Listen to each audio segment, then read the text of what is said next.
Hello everyone, आज बात करेंगे एक ऐसे फाइनेंशियल स्कैम की जिसने स्टार्टअप दुनिया को हिला डाला और कहेंगे ये तो खिलाड़ियों का खिलाड़ी निकला। जी हाँ, ये केस है बेंगलुरु की ऑनलाइन गेमिंग कंपनी गेम्सक्राफ्ट का, जहां कंपनी के सीएफओ रमेश प्रभु पर आरोप है। आरोप, मैं कुछ नहीं कर रहा, जो भी मीडिया आर्टिकल है मैं दिखाता जाऊंगा, ठीक है। मैं कोई ब्लेम नहीं कर रहा, जो मीडिया आर्टिकल है कि उन्होंने कंपनी के पैसे को एफएनओ ट्रेडिंग में डाइवर्ट किया और करीब 250 से 270 करोड़ का नुकसान कर दिया। तो अब हम समझेंगे एफएनओ ट्रेडिंग क्या है, रिस्क क्या है, सीएफओ ने फ्रॉड कैसे किया। राइट, आपके भी मन में आता है ना, कर्ज लेके ट्रेड कर ले, दोस्त से ले ले, पप्पा का ले ले, जमीन बेच दें, फलना चिलना। तो सुन लीजिएगा एफआईआर में कौन कौन से चार्ज लगे और हमें क्या सीख मिलती है।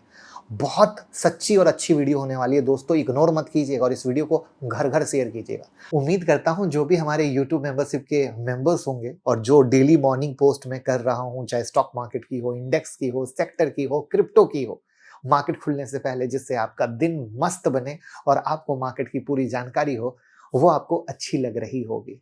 और भी आपको क्या इंप्रूवमेंट चाहिए मेंबरशिप में, प्लीज जब हम पोस्ट करते हैं उसके नीचे कमेंट में जरूर बताइएगा, क्योंकि जैसा कि मैंने वादा किया था कि इस मेंबरशिप को मैं एक ऐसे अनदर लेवल पे लेकर जाऊंगा जहां आपकी ट्रेडिंग इन्वेस्टिंग की जर्नी बहुत आसान और स्मूथ हो जाएगी।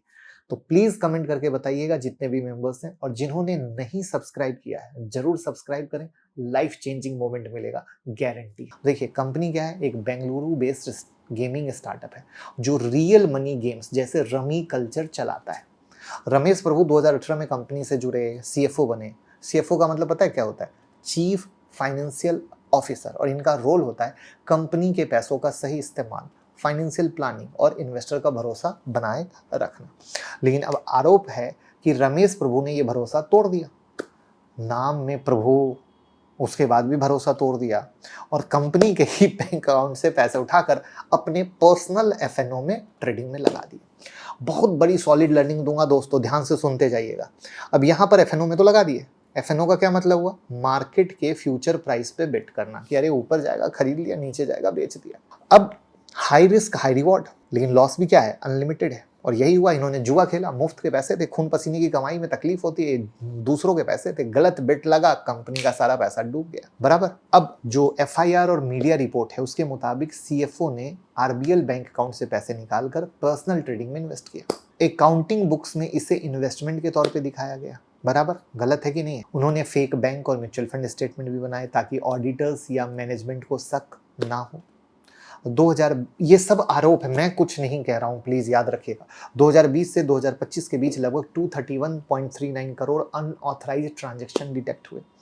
2025 की फाइनेंशियल में कंपनी को 270.43 करोड़ राइट ऑफ करना पड़ा, खत्म, इन्वेस्टर के पैसे डूब गए। तो अब यहां पर मजेदार बात क्या है पता है? 5 मार्च 2025 को रमेश प्रभु ने खुद ईमेल भेजकर स्वीकार किया कि उन्होंने कंपनी फंड डाइवर्ट किए।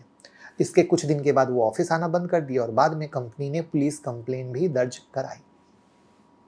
अब यहां पर आपको पता ही होगा, जितनी भी गेमिंग कंपनी है, कोई भी हो, सबको रेगुलेटरी प्रेशर झेलना पड़ रहा है। गेम्सक्राफ्ट कोई अलग नहीं है। 2025 में ऑनलाइन गेमिंग रेगुलेशन एक्ट आया था, उसके बाद कई गेम्स बंद हो गए, ड्रीम 11 भी उसी में है। अब तो कहानी याद आ गई होगी। तो अब इस फाइनेंशियल फ्रॉड ने इन्वेस्टर और पब्लिक के ट्रस्ट को गिरा दिया। 2025 के प्रॉफिट में सीधा असर दिखा, क्योंकि 270 करोड़ लोन को एक्सेप्शनल आइटम मानकर बुक्स में लिखा गया है।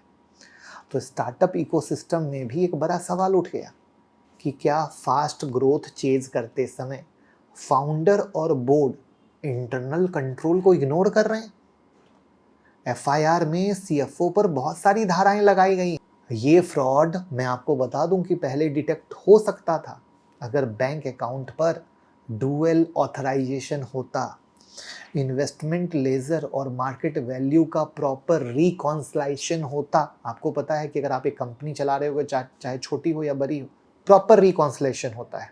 बैंक म्यूचुअल फंड स्टेटमेंट सीधे एएमसी या बैंक पोर्टल से वेरीफाई होते, सिर्फ पीडीएफ पे भरोसा नहीं किया जाता। ऑडिट कमेटी को क्वार्टरली रिस्क हिट मैप और रैंडम फॉरेंसिक चेक मिलते, ये सारे मिसिंग थे, इसलिए इतनी बड़ी रकम डाइवर्ट हो पाई। तो क्या आपको लगता है कि कोई अंदर का आदमी और भी मिला जुला था, अकेला नहीं था? कमेंट में ज़रूर बताइएगा। तो कहानी एक आदमी कर ले और इतने बड़े स्टार्टअप में थोड़ा सा मुश्किल लगता है। तो इन्वेस्टर और फाउंडर के लिए सीख क्या है? इंटरनल कंट्रोल जरूरी है, चाहे कंपनी हो स्टार्टअप कुछ भी।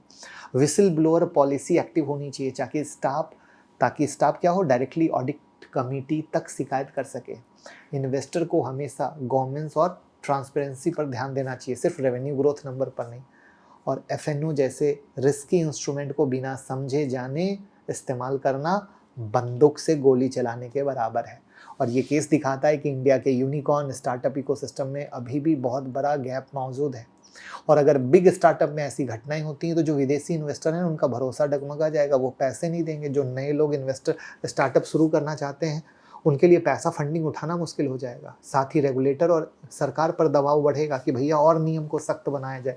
और आप जैसे लोग सुनिए मेरी बात को ध्यान से, जो मैंने कहा था, ये जो एफएनओ और इधर उधर आके कर्ज लेकर, घर बेचकर, जमीन बेचकर लाख 2 लाख रुपए के साथ जो करोड़पति बनने के सपने देखते हैं ना, छोड़ दीजिए। 250 करोड़ रुपया डूबा चुका है। 250 करोड़ डूब गए ना, तो आप लोगों को लगता है लाख 2 लाख बड़ी चीज है। कोई बड़ी चीज नहीं है। यहाँ 250 करोड़ सफा हो गए। तो सीखिए, समझिए, जानिए और तब कुछ करने के बारे में सोचिए। और जहां जहां आपको ये 25,000, 50,000, 1 लाख, 2 लाख लगा के करोड़पति बनाने की स्कीम बताई जाती है, वहां से सबसे पहले एग्जिट कर दीजिए। क्योंकि ये वीडियो सबसे बड़ा प्रूफ है कि 250 करोड़ अगर डूब गए किसी आदमी के एफएनओ में, तो आपकी लाख 2 लाख रुपए की क्या औकात है। तो प्लीज ट्राई टू अंडरस्टैंड। इस वीडियो को ज्यादा से ज्यादा शेयर कीजिए, जिससे हर वो आदमी जो शॉर्ट टर्म में करोड़पति बनना चाहता है उसको खुली आंखों से पता चल सके कि भैया सीख कर समझ कर करेंगे तो कमा सकेंगे, वरना सारा पैसा डूबेगा। Thank you. ऐप डाउनलोड अगर करते हैं मुकुल अग्रवाल एंड्रॉयड और iOS पर, तो 25 वीडियो की फ्री प्लेलिस्ट आपको मिलती है, जहां पर से आप इंट्राडे स्विंग पोजिशनल सीख सकते हैं। साथ में अपने कोई भी सवाल हो आप पूछ सकते हैं। साथ में आपको फंडामेंटल एनालिसिस सीखना हो, टेक्निकल एनालिसिस सीखना हो या ऑप्शन ट्रेडिंग सीखना हो, वो कोर्सेज भी अवेलेबल हैं हमारी ऐप पर, जो खरीद सकते हैं। और जिस तरीके से मैं ट्रेड करता हूँ, इन्वेस्ट करता हूँ, बिल्कुल मेरे ट्रेडिंग का तरीका या इन्वेस्टमेंट का जो सीक्रेट है वो मैंने अपने कोर्स में आपको सिखाया है विद हैंड होल्डिंग सपोर्ट। तो एक बार यहाँ से चेक करें, आपको बहुत फ़ायदा मिलेगा। और अगर आपको लगता है कि ये चीज़ महंगा है तो आप हमारा यूट्यूब मेंबरशिप ज़रूर ज्वाइन करें। वहाँ हर वीक एक वीडियो आती है, लाइव मार्केट अपडेट आते हैं, जो आपके सोचने के नज़रिए को, ट्रेड करने के नज़रिए को, इन्वेस्ट करने के नज़रिए को बदल देंगे। सालों से बहुत सारे लोग जुड़े हैं जो उसका बेहतरीन फ़ायदा ले रहे हैं। साथ में डीमेट अकाउंट ओपन करके तो सपोर्ट करिए ही करिए। और आप कोई भी न्यूज़ चाहते हैं तो टेलीग्राम का लिंक डिस्क्रिप्शन में है, टेलीग्राम से ज़रूर जुड़ें।